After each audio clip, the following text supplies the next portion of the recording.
اس میثاق یعنی عہد کے آسمان اور زمین بھی گواہ بنے تاکہ قیامت میں کوئی عذر نہ بیان کر سکے۔ حضرت آدم علیہ السلام نے جب اپنی اولاد کی اتنی کثرت دیکھی تو پوچھا، اے پروردگار عالم، یہ دنیا میں کس طرح سمائیں گے؟ اس پر اللہ تعالیٰ نے فرمایا، کسی کو زمین میں رکھوں گا یعنی مر جائیں گے، اور کسی کو ماؤں کے پیٹ میں رکھوں گا اور کسی کو باپوں کی پشت پر رکھوں گا۔ جب حضرت آدم علیہ السلام پیدا ہو گئے تو انہیں تمام چیزوں کا علم دیا گیا، چیزوں کی خاصیتوں کا علم دیا گیا۔ یہ علم نہ دیا جاتا تو وہ زمین میں اللہ تعالیٰ کے خلیفہ ہونے کا حق ادا نہ کر پاتے۔ اللہ تعالیٰ قرآن کریم میں فرماتے ہیں، اور اللہ نے چیزوں کے نام آدم کو سکھا دیے، پھر وہ چیزیں فرشتوں کے سامنے رکھی، پھر ان سے فرمایا، اگر تم سچے ہو تو ان چیزوں کے نام بتاؤ۔ فرشتے جواب نہ دے سکے کیونکہ بشرا ضروریات کا انہیں کچھ علم نہیں تھا، نہ انہیں ان چیزوں کے بارے میں بتایا گیا تھا، لہٰذا انہوں نے کہا، آپ کی ذات پاک ہے، ہمیں معلوم نہیں مگر اس قدر جتنا آپ نے ہمیں سکھایا، بلا شبہ آپ بڑے عالم اور حکمت والے ہیں۔ اب اللہ تعالیٰ نے حضرت آدم علیہ السلام سے فرمایا، اے آدم، تم ان چیزوں کے نام بتاؤ۔ آپ نے تمام چیزوں کے نام اور خواص بتا دیے۔ تب پروردگار نے فرمایا، میں نے تم سے کہا نہیں تھا کہ میں آسمانوں اور زمین کی تمام پوشیدہ چیزوں کو جانتا ہوں، اور جو کچھ تم ظاہر کرتے ہو اور جو کچھ پوشیدہ رکھتے ہو سب مجھے معلوم ہے۔ اب جب اللہ تعالیٰ نے آدم علیہ السلام کی برتری فرشتوں پر ثابت کر دی تو فرشتوں کو آدم علیہ السلام کی تعظیم بجا لانے کا حکم دیا گیا۔ اللہ تعالیٰ نے فرمایا، آدم علیہ السلام کو سجدہ کرو، پس سب نے سجدہ کیا مگر شیطان یعنی ابلیس نے انکار کیا۔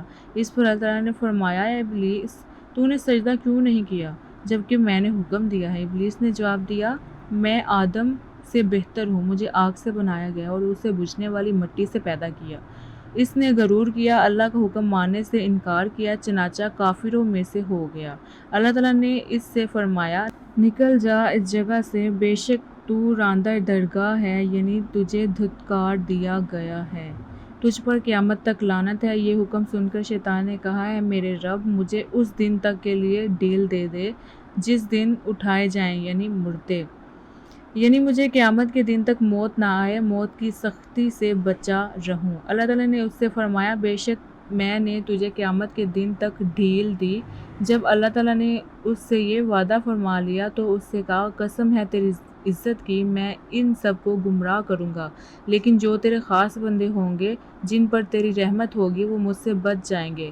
اس پر اللہ تعالیٰ نے فرمایا، میری بات بھی سچی ہے، میں سچ کہتا ہوں اور ہمیشہ سچ کہا کرتا ہوں، بے شک میں دوزخ کو تجھ سے اور تیرے ماننے والوں سے بھر دوں گا۔ اللہ تعالیٰ نے اس سے یہ بھی فرمایا، تو نے میرے حکم کی مخالفت کی ہے، اب تو ہمیشہ لعنتی رہے گا۔ شیطان پر پھٹکار ڈالنے اور حضرت آدم علیہ السلام کا علم ظاہر کرنے کے بعد ان پر اونگ ڈال دی گئی۔ پھر اللہ تعالیٰ نے ان کی بائیں پسلی سے حضرت حوا کو پیدا کیا۔ فرشتوں نے حضرت آدم کی پسلی کو چیر کر حضرت حوا کو نکالا، پھر پسلی کو سینک دیا۔ آدم علیہ السلام کو اس آپریشن کی خبر تک نہ ہوئی۔ ان کی آنکھ کھلی تو حضرت حوا کو اپنے پہلو میں دیکھا۔ اب ان دونوں کو حکم ہوا، اے آدم، تم اور تمہاری بیوی جنت میں رہو اور جہاں سے چاہو خوب کھاؤ، بس ایک درخت کے قریب نہ جانا ورنہ تم ظالموں میں سے ہو جاؤ گے۔ مطلب یہ کہ اللہ تعالیٰ نے انہیں حکم دیا کہ خوب کھاؤ پیو، جنت میں سکون اور اطمینان سے رہو، صرف ایک درخت کے قریب نہ جاؤ۔ یہ بھی دراصل ایک امتحان تھا۔ اس طرح دونوں جنت میں رہنے لگے۔ ادھر ابلیس بہت بے چین تھا، وہ بہت حسد محسوس کر رہا تھا۔ آخر وہ جنت میں داخل ہوا اور ان دونوں کے سامنے گیا، پھر ان سے کہنے لگا، تم جانتے ہو تمہارا کیا انجام ہوگا؟ آخر کو تمہارے لیے موت ہے۔ حضرت آدم علیہ السلام نے پوچھا، موت کیا چیز ہے؟ اس سوال کے جواب میں شیطان نے موت کی کیفیت بتائی۔ اس کیفیت کو سن کر دونوں کو خوف محسوس ہوا۔ اب شیطان نے کہا، ایسی کیفیت سے محفوظ رہنے کے لیے اس درخت کا پھل کھانا ہوگا، پھر تم پر موت نہیں آئے گی۔ اسی درخت کے پھل کو کھانے سے اللہ تعالیٰ نے انہیں روکا تھا، اسی لیے حضرت آدم علیہ السلام نے اس کا پھل کھانے سے انکار کر دیا۔ اس پر شیطان نے قسم کھا کر کہا، بے شک میں تمہارا خیر خواہ ہوں۔ آدم علیہ السلام نے اس کی قسم پر اعتبار کر لیا اور اس درخت کا پھل کھا لیا۔ اس پھل کے کھاتے ہی دونوں کا لباس اتر گیا۔ پہلے دونوں ایک دوسرے کے بدن کو نہیں دیکھ سکتے تھے، اب دونوں کو ایک دوسرے کا بدن نظر آنے لگا۔ اب دونوں درختوں کے پتوں سے اپنے بدن کو چھپانے لگے اور بدحواسی میں ادھر ادھر بھاگنے لگے۔ اس وقت اللہ تعالیٰ نے فرمایا، اے آدم، میں نے تمہیں جنت بخش دی تھی، صرف ایک درخت کا پھل کھانے سے منع کیا تھا، اب تم یہاں سے زمین پر اتر جاؤ، وہاں ٹھہرو۔ اس طرح حضرت آدم اور حضرت حوا کو زمین پر اتارا گیا۔ آپ کے ساتھ حجر اسود تھا اور جنتی درختوں کے پتے تھے۔ ان پتوں کو زمین پر پھیلا دیا گیا، ان سے خوشبودار درخت پیدا ہو گئے۔ جنت سے نکلنے کا حضرت آدم علیہ السلام اور حضرت حوا کو بہت رنج تھا، وہ زمین پر آنے کے بعد بہت روئے۔ حضرت ابن عباس کی ایک روایت میں ہے، حضرت آدم علیہ السلام اپنی توبہ کے غم میں 2 سال تک روئے۔ اس بارے میں مختلف روایات ہیں کہ آپ کتنا عرصہ تک روتے رہے۔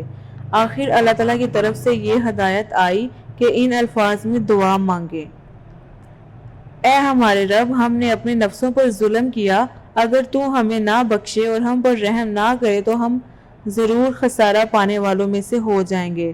حضرت عمر رضی اللہ تعالیٰ عنہ سے روایت ہے کہ حضور پاک صلی اللہ علیہ وسلم نے ارشاد فرمایا، آدم علیہ السلام سے جب گناہ سرزد ہوا اور اللہ تعالیٰ کا عذاب نازل ہوا تو توبہ کے سلسلے میں بہت پریشان تھے۔ ایسے میں انہیں یاد آیا کہ جب اللہ تعالیٰ نے انہیں پیدا کیا تو اس وقت انہوں نے اپنا سر عرش عظیم کی طرف اٹھایا، آپ نے وہاں لکھا پایا، لا الہ الا اللہ محمد رسول اللہ۔ تب آپ نے رسول صلی اللہ علیہ وسلم کے واسطے سے دعا مانگی۔ اللہ تعالیٰ نے جاننے کے باوجود پوچھا، آپ کو ان کے بارے میں کیسے معلوم ہوا؟ جواب میں آدم علیہ السلام نے فرمایا، میں نے پیدا ہونے کے بعد عرش عظیم پر آپ کے نام کے ساتھ ان کا نام دیکھا تھا۔ اللہ تعالیٰ نے فرمایا، محمد صلی اللہ علیہ وسلم تیری اولاد میں سب سے آخری نبی ہوں گے۔ حضرت عائشہ صدیقہ رضی اللہ تعالیٰ عنہا فرماتی ہیں کہ ان حضرت صلی اللہ علیہ وسلم نے فرمایا، آدم توبہ کے بعد کعبہ کے سامنے کھڑے ہوئے، پھر 2 رکعت نماز ادا کی، پھر دعا کی تو پروردگار عالم نے توبہ قبول کر لی اور فرمایا، میں نے تجھے بخش دیا۔ اس وقت بی بی حوا جدہ میں تھی۔ حضرت آدم علیہ السلام توبہ قبول ہونے کے بعد میدان عرفات میں آئے، حضرت حوا بھی وہیں آ گئی۔ رنج و غم اور مسلسل رونے کی وجہ سے ان کے رنگ سیاہ ہو گئے تھے، ایک دوسرے کی پہچان تک نہ رہی۔ حضرت جبرائیل علیہ السلام نے تعارف کروایا اور اسی لیے اس میدان کا نام میدان عرفات مشہور ہو گیا۔ حضرت آدم علیہ السلام اور حضرت حوا کی توبہ قبول ہو گئی، پھر انہیں اطمینان ہو گیا، وہ سکون کی زندگی بسر کرنے لگے۔ اب ان کے ہاں اولاد پیدا ہونے لگی، ان کے ہاں بچے جوڑوں کی صورت میں پیدا ہونے لگے۔ جس بھائی کے ساتھ بہن پیدا ہوتی، دوسرے جوڑے سے اس کا نکاح کر دیا جاتا۔ قابیل اور حابیل، ان دونوں بھائیوں کے واقعے کا تعلق بھی حضرت آدم علیہ السلام سے ہی ہے۔ بڑے بیٹے کا نام قابیل اور اس کے ساتھ جو لڑکی پیدا ہوئی وہ نہایت خوبصورت تھی۔ دوسری طرف دوسرا بھائی حابیل ہوا، اس کے ساتھ جو لڑکی پیدا ہوئی وہ عام سی شکل کی تھی۔ اب قانون کے مطابق قابیل کا نکاح اس عام شکل صورت کی لڑکی سے ہونا تھا اور حابیل کا نکاح نہایت خوبصورت لڑکی سے۔ قابیل کو یہ بات بہت ناگوار گزری۔ خوبصورت لڑکی کا نام کتابوں میں اکلیمان آیا ہے۔ قابیل نے صاف کہہ دیا کہ اس کی شادی اکلیمان سے ہوگی۔ اس پر حضرت آدم علیہ السلام نے فرمایا، تم دونوں اپنی اپنی قربانی پیش کرو، جس کی قربانی منظور ہو گئی اکلیمان سے اس کی شادی کر دی جائے گی۔ قربانی کے لیے حابیل اپنے ریوڑ سے ایک بہترین دمبا لے گیا۔ قابیل کی نیت خراب تھی، وہ خراب قسم کا گلا لے گیا۔ اس وقت ہوتا یہ تھا جس کی قربانی کو اللہ تعالیٰ قبول کر لیتا تھا، اس کی جنس کو ایک آگ آ کر جلا دیتی تھی، جس کی قربانی منظور نہ ہوتی اس کی جنس کو وہ آگ نہ جلاتی۔ اس طرح اللہ تعالیٰ کی طرف سے آگ آئی اور حابیل کے دمبے کو جلا گئی۔ قابیل کا ردی گلا جوں کا توں پڑا رہ گیا۔ قابیل تو یہ توہین برداشت نہ کر سکا، اس نے طیش میں آ کر کہا، اب میں تجھے قتل کر دوں گا۔ اس پر حابیل نے جواب دیا، اللہ تعالیٰ سے پرہیزگاروں کی قربانی کو قبول کرتا ہے۔ اگر تم نے مجھے قتل کرنے کے لیے میری طرف ہاتھ بڑھایا تو پھر بھی میں تمہاری طرف ہاتھ نہیں بڑھاؤں گا۔ بے شک میں اللہ تعالیٰ سے ڈرتا ہوں جو ساری مخلوق کا رب ہے۔ میں تو چاہتا ہوں تو میرا گناہ بھی اپنے ذمہ لے لے، اس طرح تو دوزخیوں میں سے ہو جائے گا۔ قابیل نے حابیل کی باتوں کی طرف کوئی توجہ نہ دی اور موقع کی تلاش میں رہنے لگا۔ آخر اسے موقع مل گیا۔ حابیل جنگل میں ایک پتھر پر سر رکھے سو رہا تھا۔ قابیل آیا، اس نے ایک اور پتھر اٹھا کر اس کے سر پر مار دیا۔ اس طرح اس نے اپنے بھائی کو قتل کر دیا۔ یہ زمین پر سب سے پہلا قتل تھا۔ قتل تو اس نے کر دیا، اب اسے یہ معلوم نہیں تھا کہ لاش کو کیسے چھپائے۔ اس وقت تک آدم علیہ السلام کی اولاد میں سے کوئی فوت نہیں ہوا تھا۔ قابیل بہت پریشان تھا کہ اب کیا کرے۔ ایسے میں پروردگار نے دو کووں کو بھیجا، ایک نے دوسرے کو مار ڈالا، پھر زمین کرید کر گڑھا بنایا اور اس میں مردہ کوے کو رکھ دیا، اس پر مٹی ڈال دی۔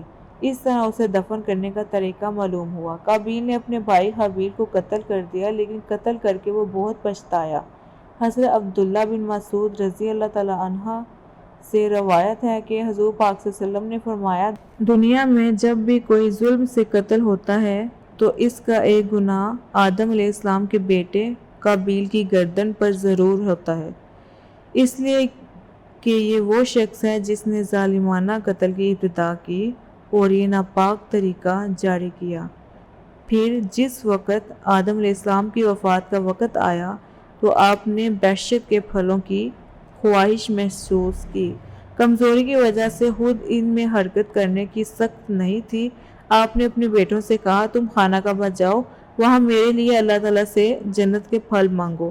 یہ بات انہوں نے اس لیے کہی تھی کہ اس وقت جو کوئی خانہ کعبہ میں جا کر دعا کرتا تو وہ دعا منظور ہوتی تھی۔ آپ کے بیٹے گھر سے روانہ ہوئے تو حضرت جبرائیل علیہ السلام دوسرے فرشتوں کے ساتھ نازل ہوئے اور بیٹوں کو واپس حضرت آدم کے پاس لے آئے۔ حضرت حوا نے موت کے فرشتے کو دیکھا تو ڈر گئی اور حضرت آدم کے قریب ہونے لگی۔